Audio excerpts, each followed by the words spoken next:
Bom, vamos começar um conteúdo novo, que é um conteúdo muito importante para a gente, tá?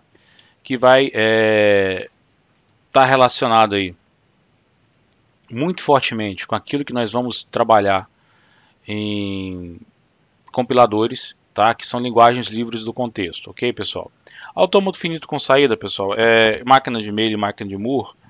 A gente não precisa focar muito nesses caras, não. Isso aí, de fato, é mais uma forma de mostrar um processamento diferenciado, mas não tem grande aplicabilidade nesse momento para a gente, não, tá? Por isso que eu resolvi pular e ultimamente tenho pulado esse conteúdo aí. Bom, o que a gente vai ver dentro desse conteúdo, pessoal? A gente vai ver gramáticas livres do contexto, o conceito das gramáticas livres do contexto, ou as famosas GLC, árvore de derivação, gramáticas livres de contexto ambígua, tá? A parte de simplificação, formas normais e recursão à esquerda são três tópicos que normalmente eu passo isso aí como atividade extra-sala, para revisão bibliográfica, para vocês estudarem e tal, porque são algoritmos de aplicação, de aplicabilidade, mas a gente pode ver também. E autômato com pilha, que é onde eu vou pegar uma pilha e incluir no autômato, que é a principal forma que a gente vai ter que trabalhar aí, como formalismo reconhecedor dessa família de linguagens aí dentro da hierarquia de Chomsky, tá? Bom, as gramáticas livres de contexto são gramáticas aí do tipo 2, tá? Ela tem uma importância muito fundamental. São uma classe de linguagem que trabalha com e tem suporte ao chamado duplo balanceamento, né? O que vem a ser o duplo balanceamento? O duplo balanceamento nada mais é do que eu ter correlatos. Então, se eu tenho um begin, eu tenho que ter para cada begin que eu tenha introduzido no meu código, eu tenho que ter um end correspondente. Para cada abre colchetes, eu tenho que ter um fecha colchetes. Para cada abre chaves, eu tenho que ter um fecha chaves. Para cada parênteses abrindo, eu tenho que ter um parênteses fechando. Isso é balanceamento, duplo balanceamento. Essa característica de bloco, a gente não consegue definir utilizando uma gramática do tipo regular, tá? Isso devido às fortes restrições quanto à forma das regras de produção que as gramáticas regulares impõem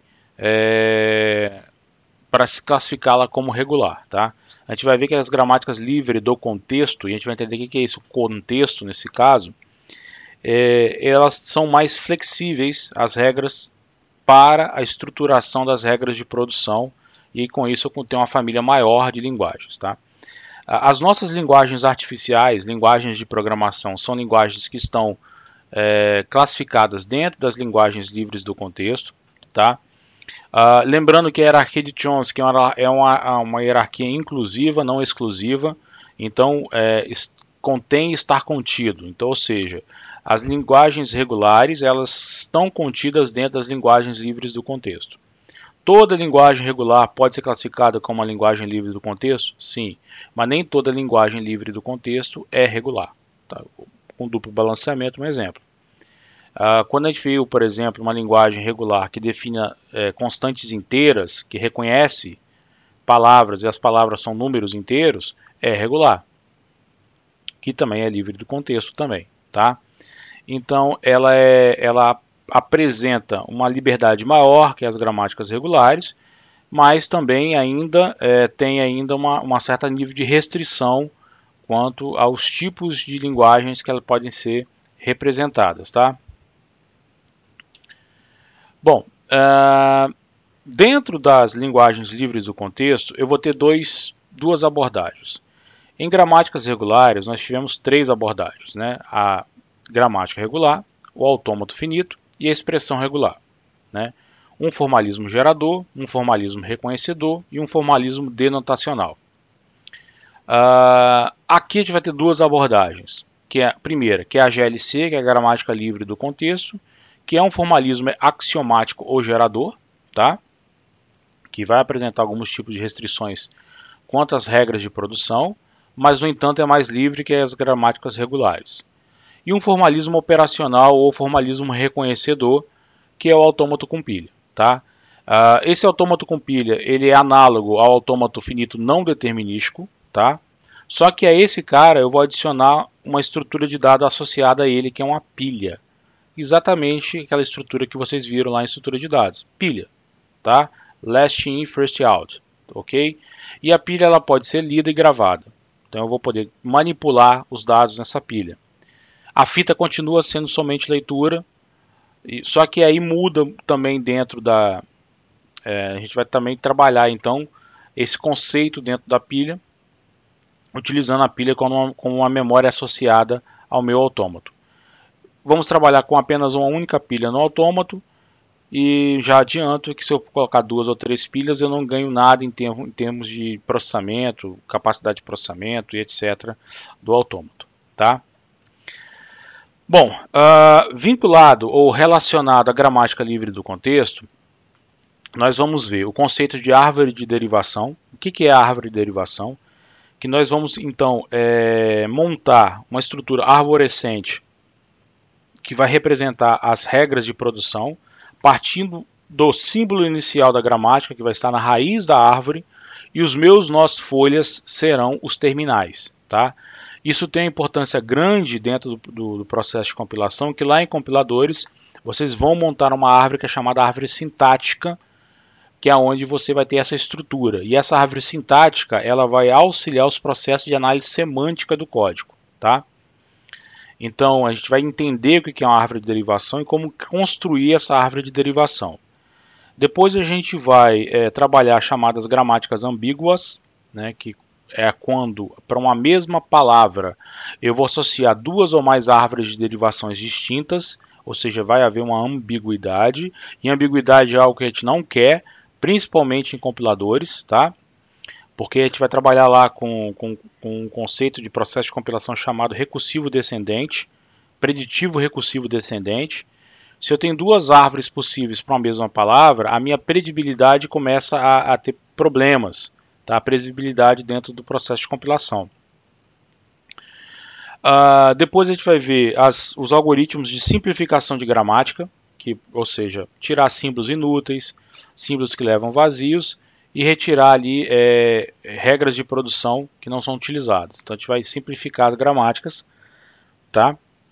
Depois a gente vai ver o conceito de formas normais. O que é uma forma normal? É normalizar as formas da regra de produção, de forma que todas as regras de produção fiquem num formato bem definido, tá? Um formato estruturado. Aqui dentro, nós vamos ver uma coisa que é importantíssimo dentro de compiladores, que é a BNF, Bacchus Naur Form, tá? Formato Bacchus Naur. É imprescindível que vocês entendam bem esses conceitos, entenda uma BNF, saiba ler e escrever uma BNF de uma gramática, tá? Porque lá em compiladores nós vamos trabalhar com BNF, na realidade a gente vai trabalhar com a eBNF, Extended BNF, tá? BNF estendida, onde a gente vai colocar alguns operadores a mais na BNF que nós vamos ver aqui. E aí eu já digo, e isso está sendo gravado, no futuro vocês vão poder rever isso. Todos os meus alunos de compiladores que não assimilaram muito bem BNF passam mal lá. Por quê? Porque a ferramenta que nós vamos trabalhar em compiladores, seja eu ou outro professor, nós utilizamos uma ferramenta chamada JavaCC, que é Java Compiler to Compiler, e o JavaCC tem em seu cerne a BNF, tá? A construção, a modularização então da construção do analisador lexo-sintático baseado em cima da BNF, tá? Então é muito importante que vocês entendam bem o conceito da BNF para que, caso vocês venham fazer compiladores semestre que vem, não sinta tanta dificuldade como os meus alunos estão sentindo e sempre sentem invariavelmente quando chega na época da disciplina de compiladores. A disciplina de compiladores é uma disciplina essencialmente prática, tá, gente? A gente tem, por exemplo, 4 aulas teóricas, o resto é prática, é desenvolvimento de um trabalho final, que tem 12 etapas, 12 entregas, eu até brinco, chama trabalho, parece os 12 trabalhos de Hércules, mas até o final do semestre vocês têm que entregar as 12 etapas. Normalmente os alunos desistem na 9ª e na 10ª, tá? Eles cansam e param. Mas vamos seguir. Bom, a gente vai construir o autômato com pilha a partir da GLC, a gente vai ver como trabalhar, os conceitos para fazer isso, tá? É bem interessante, ok? Então vamos começar então o conteúdo especificamente, que é a gramática livre do contexto, tá? Bom, Hoje não estou usando minha tela de touchscreen, mas dá para rabiscar aqui. Bem, pessoal, definição. Alguém falou alguma coisa aí?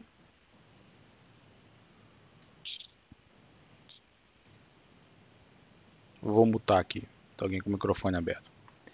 O que é a gramática livre do contexto? A gramática livre do contexto, pessoal, ela tem exatamente a mesma estrutura da gramática regular.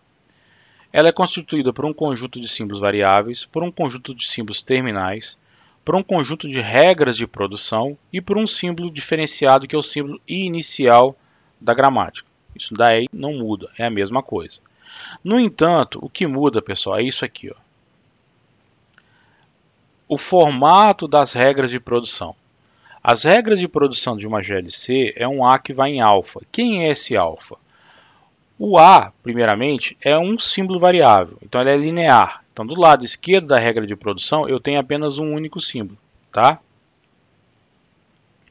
Essa é a característica mais forte dela.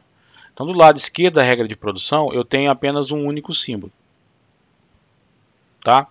Só que o alfa é uma cadeia constituída por números, por uma quantidade variável, ou seja, uma cadeia através da combinação de 0 ou mais símbolos terminais e não terminais. E essa é a grande diferença em relação à gramática regular. Na gramática regular, do lado direito da regra de produção, eu só poderia ter um único símbolo variável ou nenhum. E a cadeia de símbolos terminais poderia estar à esquerda ou à direita desse símbolo terminal, não terminal. Aqui, na gramática livre de contexto, no lado direito da regra de produção, eu posso ter uma quantidade qualquer, tanto de símbolos terminais quanto de símbolos não terminais. Tá? E a forma como eles aparecem na cadeia do lado direito, também não existe, os terminais têm que estar todos à esquerda ou todos à direita. Então não existe essa limitação quanto à forma. Como não existe essa limitação quanto à forma, e aí eu posso aplicar as regras de produção na ordem que eu achar mais interessante, ou seja, dentro do contexto que eu quiser, por isso que ela é chamada gramáticas livres do contexto. Tá? Por quê? Porque as regras de produção podem ser aplicadas fora de um contexto específico. Então eu posso, ora, aplicar numa sequência, ora aplicar em outra sequência, e o resultado vai ser o mesmo. Tá? Então daí vem o conceito do livre do contexto. Então, pessoal, basicamente a linguagem gerada pela essa gramática é formada por toda e qualquer palavra constituída de 0 ou mais símbolos terminais, ou seja, a palavra nunca pode ter um símbolo variável, tá? E essa palavra é obtida através do símbolo inicial da gramática, aplicando-se uma ou mais regras de produção. Essa é a definição universal de linguagem formal. Então, linguagem formal é o conjunto de todas as palavras, constituídas apenas de símbolos terminais da gramática, que são obtidos a partir do símbolo inicial da gramática, aplicando-se uma ou mais regras de produção. Tá? Essa é a definição geral de linguagens formais. Tá? Portanto, essa é uma gramática livre de contexto e qualquer linguagem regular também é uma linguagem livre de contexto, ou uma LLC. Tá? GLC, gramática livre do contexto. LLC, linguagem livre do contexto. Ok, pessoal? Bom, se a gente olhar aqui a hierarquia de Chomsky, a gente vê nitidamente que é uma hierarquia inclusiva, como já falei para vocês. Então, as LLCs contêm as LRs, ou seja, as linguagens livres de contexto contêm as linguagens regulares. Mas nem toda linguagem livre do contexto é linguagem regular. Isso tem que ficar claro para vocês, tá?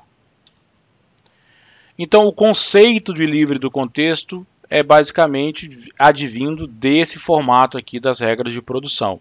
Ou seja, eu não dependo de uma análise anterior dos símbolos que vão anteceder ou suceder o A dentro do seu contexto. Tá? Então, para isso, para aplicar as regras de produção. Isso vem exatamente dessa estrutura aí das regras de produção da gramática livre de contexto. Então está inerentemente associado a esse conceito. Então por isso que a gente classifica essas gramáticas como as gramáticas livres do contexto, porque eu não dependo do contexto para aplicá-las. Bom, um exemplo clássico de gramáticas livres do contexto é uma gramática do tipo de duplo balanceamento. O que é uma gramática de duplo balanceamento, como eu falei para vocês? AN, BAN. Se eu tenho NAs, eu vou ter NBs. Agora, substituir A por begin e B por end, ou A abre chaves e B seria fecha chaves. Então, como é que eu posso descrever uma gramática, nesse caso, livre do contexto? Olha a regra de produção aqui, ó. S que deriva no Azinho, Szão, Bzinho, e o S que deriva no vazio. Essa regra, por si só, já é uma regra que fere a estrutura das gramáticas regulares. Porque do lado direito, eu tenho um símbolo terminal, mas que é antecedido e precedido por uma cadeia de terminais. Nas gramáticas regulares, ou estão tudo de um lado, ou estão tudo do outro lado. Tá? Então, nesse caso aqui, já é uma caracterização de uma gramática livre do contexto. Então, essas classes de linguagens de duplo balanceamento é exatamente aquilo que permite que a gente reconheça blocos, valide blocos de código, blocos, abertura e fechamento de blocos dentro de um código qualquer, que é muito comum em qualquer linguagem de programação, né? Seja um begin, seja um begin end, abre colchetes, abre chave, fecha chave, vocês estão mais do que acostumados com essas definições de blocos. O que a gente não conseguia construir, por exemplo, utilizando apenas uma gramática do tipo regular. A gente precisa de uma gramática livre do contexto para isso. Uma outra aplicação direta também de gramáticas livres do contexto seriam gramáticas para representar expressões aritméticas. Tá? Então aqui uma gramática bem simples aqui seria essa. Eu teria apenas um único símbolo variável que seria o E, e os símbolos terminais, o operador mais, o vezes, o abre colchetes, fecha colchetes, o x. Tá? Evidentemente, meu símbolo inicial é o próprio E. E quais regras de produção eu tenho nessa gramática? O E que deriva no E mais E, ou no E que deriva no E vezes E, ou no E que deriva no abre colchetes E, fecha colchetes, ou no E que deriva no x. Obviamente, não é uma gramática irregular, pela própria estrutura das regras de produção. Tá? Isso é importante que vocês entendam. Ao olharem uma regra de produção, é importante que você, ao olhar essa regra de produção, olha, isso aqui não é regular. Tá? Isso aí é muito importante. Então, por exemplo, como é que eu posso derivar a palavra abre colchetes x mais fecha colchetes vezes x? Eu vou abrir aqui o JFlap para a gente trabalhar com essa gramática aqui, que essa é uma gramática que vale a pena a gente investir um tempo aí na análise dela. Tá? Só um instante. Aí eu vou testar também a minha parada aqui que eu configurei no OBS. Sou fera. Vamos lá, vamos lá, vamos lá. Deixa eu só fazer um detalhinho rapidinho aqui. Eu tô vendo, professor, mas tá muita barulho aqui na minha casa, eu vou ficar sem falar. Esquenta não. Então vamos lá, pessoal. Vamos mudar aqui a cena aqui para a gente poder trabalhar. Então, vamos trabalhar aqui com o JFlap, tá? Que é a ferramenta que eu vou tentar trazer essa gramática aqui. Vamos introduzir a gramática, tá? Então eu vou ter aqui como símbolo variável E, que vai derivar no abre chaves E, fecha chaves. Oh, meu Deus, não. E que deriva no E, paga. E mais E. E que vai derivar no E vezes E. E que vai derivar no abre colchetes E, fecha colchetes. E o E que deriva no X. Então, evidentemente, nós estamos com a linguagem montada, na gramática montada. Se a gente testar aqui, ele já vai dizer para mim que é uma gramática context-free grammar, ou seja, uma gramática livre do contexto. O próprio JFlap já valida isso para a gente, né? A gente pode testar aqui o input, fazendo aqui um brute force parse aqui, utilizando aqui então aquela linguagem que nós estamos, aquela palavra que é x mais x vezes x. E aí a gente já sabe que ele vai fazer aqui um método de força bruta para poder determinar a sequência. Então olha aqui, ó, ele mesmo já vai começar a montar para mim a árvore de derivação. Estão vendo? Repare que nos nós folhas aqui especificamente, quem eu tenho aqui? Os símbolos terminais, tá? E aqui já adianto para vocês e caracterizo para vocês a chamada árvore de derivação. Se a gente for olhar a tabela, está aqui a derivação, como a gente já trabalhou em outras gramáticas, em outros contextos, tá, pessoal? Então, o que acontece? Esse aqui é um exemplo típico de uma gramática de expressão aritmética, aonde a gente tem, por exemplo, um conceito importante aqui, que é a própria árvore de derivação. Que a gente vai ver bastante essa árvore de derivação. Reparem que nos nós intermediários aqui eu tenho os símbolos terminais da gramática, e quando eu leio da esquerda para a direita eu tenho a palavra nos nós folhas da palavra, tá? Vou aqui, ó, variar aqui um pouquinho, ó, botar aqui x vezes x mais x, tá? Aqui ele já achou aqui a sequência. Também já achou a ordem com a ordem de regras ou produções para poder derivar. A gente vai ver que, reparem que os símbolos que estão mais à esquerda começaram a ser derivados primeiro. Então a gente vai chamar isso de derivações mais à esquerda. Quando eu começo a recuperar a palavra a partir dos símbolos que estão mais à direita, nós vamos chamar isso de derivações mais à direita, como a gente vai ver mais à frente um pouquinho aí. Ok, pessoal? Dúvidas?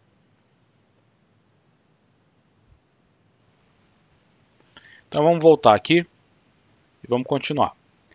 Tá? Então, ou seja, essa aqui é um exemplo típico de uma gramática. Deixa eu ver aqui. Então, essa aqui é um exemplo típico de uma gramática livre do contexto, tá? Que é uma gramática muito importante para a gente, tá? Que é uma gramática que caracteriza assim, um tipo de gramática que vai ter uma estrutura muito importante para a gente poder trabalhar. Bom, Bacchus Naur Forme, tá?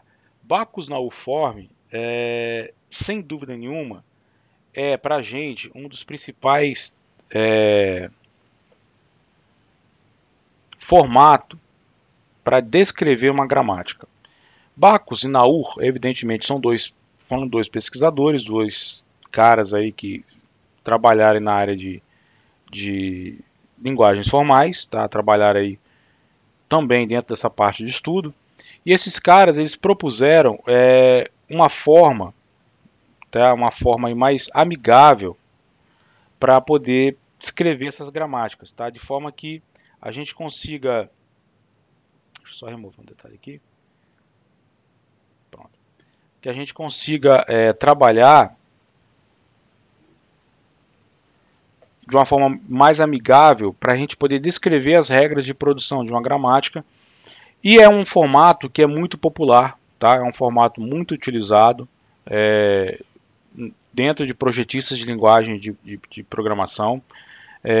Nos anos 80, anos 90, normalmente quando você pegava um livro que ensinava alguma linguagem, seja um C, um Pascal, um Clipper da vida, sempre tinha um apêndice lá com a gramática da linguagem, o ABNF da linguagem. Que hoje em dia a gente não tem tanto isso, né? Isso é até omitido, as pessoas, quando a gente vai trabalhar uma linguagem nova com qualquer um ou vai estudar, a gente basicamente nem chega a estudar esse tipo de estrutura, tá? Então como é que funciona aqui basicamente? Todos os símbolos variáveis, pessoal, vão estar entre o maior e menor. Tá? Isso varia um pouco, tá? Em alguns lugares pode estar entre aspas, em alguns lugares pode estar em caixa alta, tá? Ou alguns autores trabalham os símbolos variáveis em negrito, os não variáveis em não negrito, mas tudo depende do autor na hora de ele especificar. E as regras de produção vão sempre ter esse formato aqui, ó. Símbolo variável, dois pontos igual. Também não é uma prática assim, só usa dois pontos igual. Em alguns lugares você ainda consegue ter a seta, tá? O que se evita usar o dois pontos igual apenas, porque dois pontos igual é um operador do Pascal. Tá? O igual é um operador em quase todas as linguagens de programação. Então, para não confundir com o operador de Pascal ou atribuição, use-se os dois pontos igual. Tá? E aí a cadeia ou regra de transformação. Então, ou seja, esse formato aqui é um formato clássico de uma BNF. Então eu tenho aqui o símbolo variável identificador, que vai derivar num variável letra, ou nele mesmo seguido de uma letra, ou nele mesmo seguido de um dígito. E quem é um dígito? O dígito é o símbolo não terminal letra, que vai derivar no terminal A, ou no terminal B, ou no terminal Z. Tá? E o dígito seria o não terminal, que deriva no terminal A, 1 ou seja, é uma forma mais compacta, é uma forma mais econômica de se escrever as regras de produção de uma gramática. Tá? O que é o formato Backus-Naur? O formato Backus-Naur é simplesmente uma forma de se escrever as gramáticas de uma linguagem de um modelo mais condensado. Então eu sei o que é um símbolo variável, eu sei que é um símbolo terminal. Em alguns lugares, a gente não, como eu vou mostrar daqui a pouco para vocês, a BNF do Java ou do Pascal, vocês vão ver que não existe usar o maior e menor, tá? Para poder delimitar o símbolo terminal. Por quê? Porque basta eu ler a BNF. Se eu sei que um símbolo aparece em algum momento do lado esquerdo, ele é não terminal. Se eu sei que um símbolo só aparece do lado direito das regras de produção, eu sei que ele é um terminal. Tá? O próprio JFlap trabalha assim. Os símbolos que surgem em algum momento do lado esquerdo de uma regra de produção, ele já entende que é um símbolo variável não terminal. Se o símbolo só aparece do lado direito, ele já sabe que é um símbolo não terminal. É um símbolo terminal ou não variável. Tá? Isso é claro para ele. Ok? Então, vamos dar uma olhada aqui então. Eu vou aqui mostrar para vocês a BNF então do Java.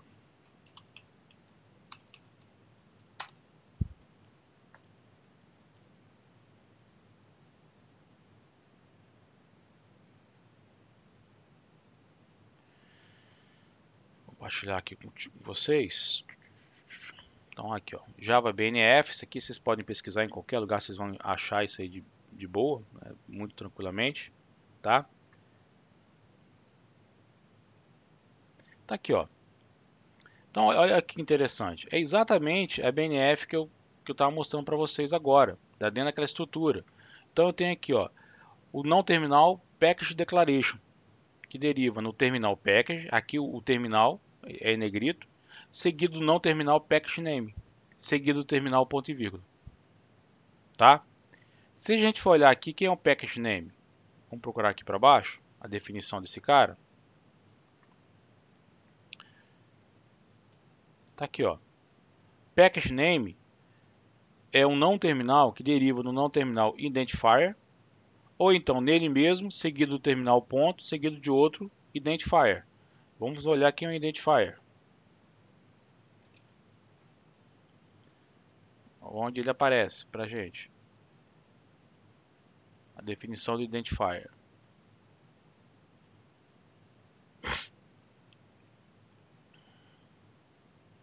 Então tá lá para baixo. Que é o identificador, que é o nome das coisas. Deixa eu ver se ele está definido nessa linguagem aqui. Papá.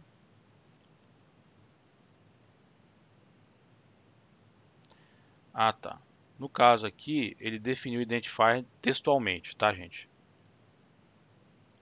Então aqui, na realidade, ele não definiu uma regra. Ele só disse que o identifier é um não terminal, que é uma cadeia de letras, incluindo o underscore e o dólar, tá? Seguido de letras e números, tá? Mas lá no compilador a gente vai criar essa regra aqui do identifier, sem nenhum problema. Vamos voltar aqui. Então, ou seja, essa definição das estruturas, olha aqui o import, declaração de import, seguido de um import declaration, ou então de volta no import declaration, ou seja, existe um loop para isso, que é o import declaration. Eu posso ter uma declaração de um tipo single, ou então de um tipo on demand. O que é o tipo single? Palavra-chave, palavra terminal import, seguida de um nome de um tipo, ponto e vírgula. On declaration, palavra-chave import, seguida no nome de um pacote, seguido do terminal ponto, do terminal asterisco e do ponto e vírgula. Repararam que os operadores, símbolos, palavras reservadas, compõe o alfabeto da linguagem. Logo lá no início da nossa disciplina eu falei, pessoal, a gente vai trabalhar com alfabetos aqui, A, B, C, 0, 1. Mas na real, o símbolo que compõe um alfabeto não são letras apenas aqui dentro de linguagens formais. Então, dentro da linguagem Java, quais são os símbolos que vão compor o alfabeto da linguagem Java? São todas as palavras reservadas. O que são palavras reservadas? São palavras que vão estruturar o quê? Comandos da linguagem. São partes desses comandos, são os tokens desses comandos, como a gente vai ver depois. Operadores aritméticos, operadores relacionais, pontos, tá? Símbolos de pontuação, ok? Terminador de comando, que no caso do Java é o ponto e vírgula. Todo esse conjunto de objetos aí caracterizam símbolos do alfabeto da linguagem Java. Então já estou adiantando para vocês que quando a gente for partir para compiladores, essas gramáticas de A, B, C, A que derivem em A, B, esquece isso, a gente vai ter estruturas como essa. Tá? Então toda essa formação de linguagens formais, a gente tem que ser capaz de ler uma BNF dessa, associar isso às regras de produção de uma gramática e entender como é feito a construção das estruturas de uma linguagem. Lembrando para vocês que no processo de compilação eu tenho análise léxica e sintática. Eu vou validar as estruturas léxicas da gramática, ou seja, aquilo que aparece ali faz parte do alfabeto. A ordem com que essas estruturas léxicas aparecem faz sentido, aí são as palavras, tá? Acabou LFA aí. A análise semântica para frente são técnicas de compilação, tá? Então, em que LFA vai estruturar compiladores? Análise léxica e sintática. Reconhecer as estruturas léxicas no código-fonte e validá-las, e reconhecer a ordem com que essas estruturas surgem no código-fonte formam palavras que pertencem à linguagem. O que é palavra aqui para a gente, pessoal? Palavra para a gente aqui não é a palavra import, é o comando type import on demand. Isso é uma palavra. A palavra aqui não é o import, é o comando single type import declaration, que é composto pelo terminal import, pelo type name, ponto e vírgula. Isso é uma palavra, tá? Exemplos aí para vocês, por exemplo, de comandos. Vamos descendo aqui, ó. Definição de tipos. Tipos primitivos, tipos de referência. Quais são os tipos primitivos? Eu tenho o tipo numérico e o boolean, tá? Numeric type, tá? Quem são os numeric type? Eles podem ser tipos integrais ou tipos de ponto flutuante. Quem são os tipos integrais? Byte, short, int, long e char. Símbolos terminais. Quem são os de ponto flutuante? Float, double. Símbolos terminais. Então, repararam como é que a coisa começa a tomar realmente corpo? Por quê? Porque até agora o que nós vimos foram o quê? Foram definições, foram conceitos que envolvem linguagens formais. Quando a gente pega esses conceitos todos de linguagens formais e estrutura dentro de uma linguagem real, e aí a gente começa a ver a aplicabilidade disso. Porque aqui eu começo a estruturar. Se eu consigo ler uma gramática dessa de uma linguagem qualquer, eu já consigo entender como é que é a estruturação de um código, a estruturação dos comandos, a sintaxe que pode ser desenvolvida dentro de um comando de uma determinada linguagem, tá? Ó, a definição de bloco, por exemplo, no Java, é o terminal abre chaves, block statement, aí aqui tem um operador e aí isso caracteriza a eBNF. Que operador é esse? Eu posso ter 0 ou 1 block statements nessa posição. Lembre-se que eu tenho o operador ni, que é o asterisco, que é 0 ou muitas repetições. O operador mais, que é uma ou muitas repetições. E aqui na eBNF surge o operador interrogação, que é 0 ou 1. Ou seja, ou não tem, ou se tiver, tem apenas uma única vez que ele aparece. Quem é o block statement? Ele pode derivar no block statement, ou então aqui eu tenho um loop, nele derivando nele mesmo, tá, gente? Aí começa. O block statement vai lá, definição de variável local, ou então num comando, e aí segue toda a estrutura do Java aí, pessoal. Aí aqui dentro tem a estrutura do if. Isso aqui é interessantíssimo, que o Java quebra o if em duas classes, o if com e o if sem else, tá? Depois a gente vai discutir isso lá em compiladores, que é uma técnica do chamado else perdido, tá? O Java resolve isso tendo duas palavras distintas para o if. Então, no fundo, o Java tem dois comandos if. O if sem else e o if com else. Tá? Mas depois a gente vai discutir isso, né, agora, só para poder mostrar para vocês. Tá? Definição do comando switch. E aí vai embora. For, do while, continue, return, truth. E aí definição de classes, expressões relacionais. E segue a vida. Ok, pessoal? Alguma dúvida aí, galera?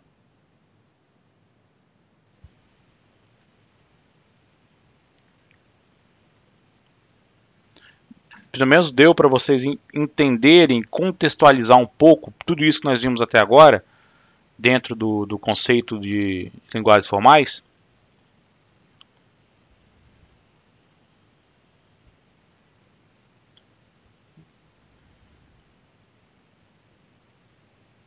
Calma, Brandes. Mas pelo menos você viu que existe aplicação, né? E aí o que acontece? Você partindo de uma estrutura como essa, uma definição dessa, a gente consegue construir os compiladores para poder criar esse analisador sintático e lexossintático para poder reconhecer essas estruturas. O que é muito importante nesse momento é que vocês consigam ler uma BNF como essa, entender uma BNF. Por quê? Porque isso é o básico, cara, de linguagens livres do contexto, e vai ser o básico também dentro do processo de compiladores. Bom, então para a gente poder aí dar continuidade no dia de hoje, o que é a árvore de derivação, como eu mostrei já lá no JFlap para vocês, tá? A árvore de derivação é uma estrutura em árvore, lá, onde eu tenho no símbolo inicial da gramática formando a raiz dessa árvore, e nos nós folhas eu tenho os símbolos terminais, chegando ali nos nós folhas, tá? É muito conveniente em compiladores e também, no caso, em processadores de texto, para estruturação do reconhecimento de texto, pesquisas, etc. Mas a gente vai usar muito em compiladores. O que acontece é o seguinte, quando a gente for montar a árvore de derivação, eu vou ter a raiz e aqui eu vou ter os meus símbolos terminais e não terminais. Cheguei no símbolo terminal, é um nó folha, ou seja, daí ele não ramifica nada, para quem não viu a estrutura em árvore. Tá? Nós intermediários são aqueles nós que ramificam, ou seja, eles têm filhos. Nós folhas não têm filhos. Tá? Então, por exemplo, olha essas duas palavras aqui, das duas gramáticas de exemplo que a gente viu. Eu tenho S que deriva em Azinho, Szão, Bzinho. Isso é uma regra de produção. Esse Szão deriva no Azinho, Szão, Bzinho. E esse Szão derivou no vazio.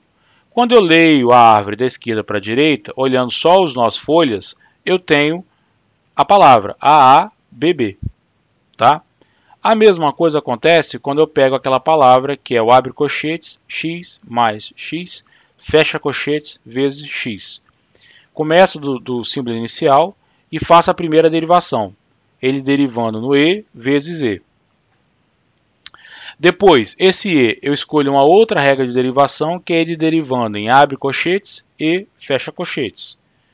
Depois eu pego esse símbolo terminal e escolho uma outra derivação, que é ele derivando no e mais e. Depois eu derivo aquele e usando a regra de produção, que é um e que deriva em x e um e que deriva em x. E aqui é a mesma coisa nesse último e aqui. Quando eu recupero, leio os nós folhas da esquerda para a direita, eu tenho a minha palavra. Abre colchetes, x mais x, fecha colchetes, vezes x. Tá? Então, a árvore de derivação, ela tem como símbolo raiz dela o símbolo inicial da gramática. Nós intermediários são os símbolos variáveis ou não terminais. Nós folhas são os símbolos terminais. Tá? Então, essa estrutura de árvore de derivação é uma estrutura muito importante para a gente. Agora, quando eu pego uma palavra como essa, x mais x vezes x, reparem, eu posso partir utilizando e que deriva em e mais e, resolvo o primeiro e para o x, pego esse segundo e, substituo ele por e vezes e, resolvo o primeiro e para o x, resolvo o segundo e. Ou seja, comecei a derivar a palavra dos símbolos não variáveis que estão mais à esquerda do lado direito da regra de produção. Nessa segunda aqui, pessoal, reparem que eu comecei a resolver a palavra dos símbolos variáveis ou não terminais que estão mais à direita. Então, quando eu começo a resolver a palavra dos símbolos que estão mais à esquerda, eu vou falar que estou fazendo derivações mais à esquerda. Quando eu começo a resolver a palavra dos símbolos que estão mais à direita, eu vou estar falando de derivações que estão mais à direita. Mas reparem que aqui, por exemplo, eu tenho um outro conjunto de regras de produção, também aplicando derivações mais à esquerda. Então, para essa mesma palavra, eu obtive 3 formas diferentes de derivá-las, utilizando sequências diferentes de regras de produção. Tá? Se eu for pegar aqui o primeiro exemplo, e vou tentar montar aqui a árvore dele, então aqui no primeiro exemplo, eu vou ter o E, vou tentar fazer o mais centralizado aqui, pessoal, para não ficar... Então eu vou ter aqui o E, esse E, ele vai derivar no E, no terminal mais, no não terminal E. Eita, coisa horrível, tá? Aí o que acontece? Esse cara aqui deriva para o X, como é um símbolo terminal, na folha morreu. O de cá vai derivar no E, no terminal vezes e no outro E.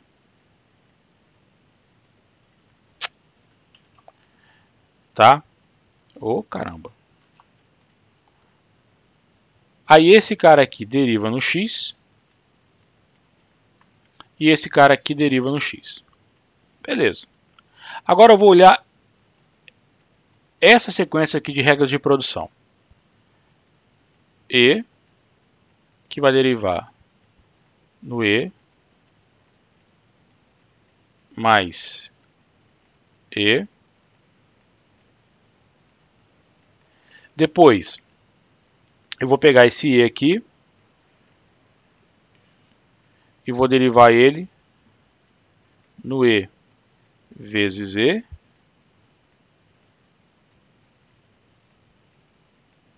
Tá? Depois, eu vou derivar esse cara aqui para o X, esse outro cara para o X e esse outro cara para o X. Beleza? Ou seja, a árvore de derivação é a mesma, mesmo eu tendo sequências diferentes de regras de produção. Tá? Isso é importante para a gente e vai ser algo importante que a gente vai ver mais à frente. Então, o que é uma derivação mais à esquerda ou derivação mais à direita? Sequência de produções aplicadas sempre a uma variável, tá? Mais à esquerda ou mais à direita da palavra, como eu mostrei para vocês agora. Tá? E aí, o exemplo aí das árvores que eu acabei de deduzir para vocês aí.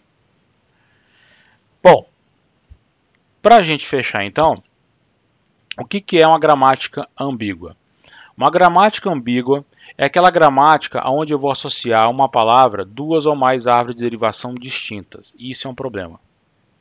Principalmente se a gente for usar uma técnica preditiva. Então, um analisador recursivo, preditivo e recursivo descendente. Por que é isso? Porque uma vez que ele vai navegando na árvore ali, ó, ele já vai prevendo qual o próximo passo baseado nas regras de produção. Se ele chega num ponto onde há uma ambiguidade, ou seja, eu tenho 2 formas diferentes de descrever aquela palavra, ele não vai funcionar. Então eu vou ter um problema aí, que é um problema de ambiguidade, tá? Então eu tenho que evitar o conceito de ambiguidade. Então o que é uma gramática livre do contexto ambíguo? É uma gramática que tem pelo menos uma palavra que tem 2 ou mais árvores de derivação, ou mais à esquerda ou mais à direita. Árvores de derivação distintas. Então olha essa palavra, que é o x mais x vezes x. Se eu começo a derivar mais à esquerda, eu vou ter uma árvore de derivação. Se eu começo a derivar ela mais à direita, eu vou ter uma outra árvore de derivação. Então eu passo a ter 2 árvores de derivação distintas para a mesma palavra. Então essa é uma palavra ambígua, consequentemente é uma gramática ambígua. E gramáticas ambíguas a gente tem que evitar ao máximo. Tá? Em compiladores, como é que a gente vai resolver esse problema da ambiguidade? Introduzindo mais símbolos variáveis. Tá? Então, por exemplo, eu não vou ter E que deriva em E. Eu vou ter um E que vai derivar no E1, que por sua vez vai derivar no E2, no E3. Tá? Termo 1, termo 2, termo 3. Como é que eu vou definir quais símbolos? De acordo com a ordem de precedência dos operadores. Então, os operadores somativos vão estar vinculados ao não terminal termo 1. Os operadores multiplicativos ao não terminar o termo 2. Mas isso a gente vai resolver lá em compiladores, como retirar essa ambiguidade. O que a gente tem que saber aqui é o seguinte, que gramáticas ambíguas é um problema. E o que caracteriza uma gramática ambígua? A existência de duas ou mais árvores de derivações distintas, mais à esquerda ou mais à direita, para pelo menos uma única palavra. Tá?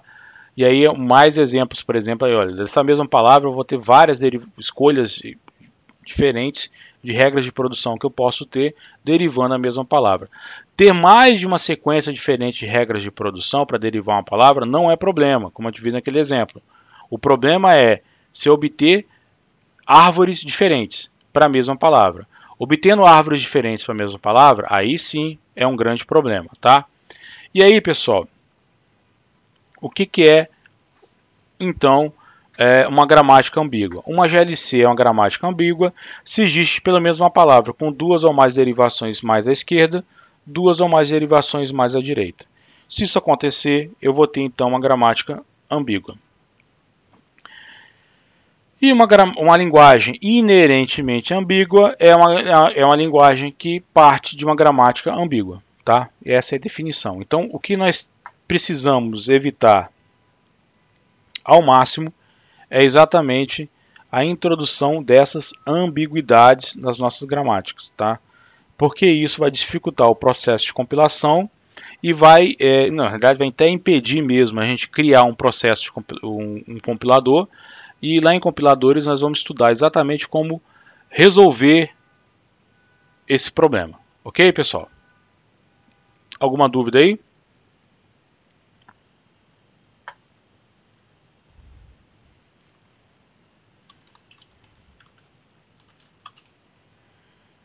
Então tá bom.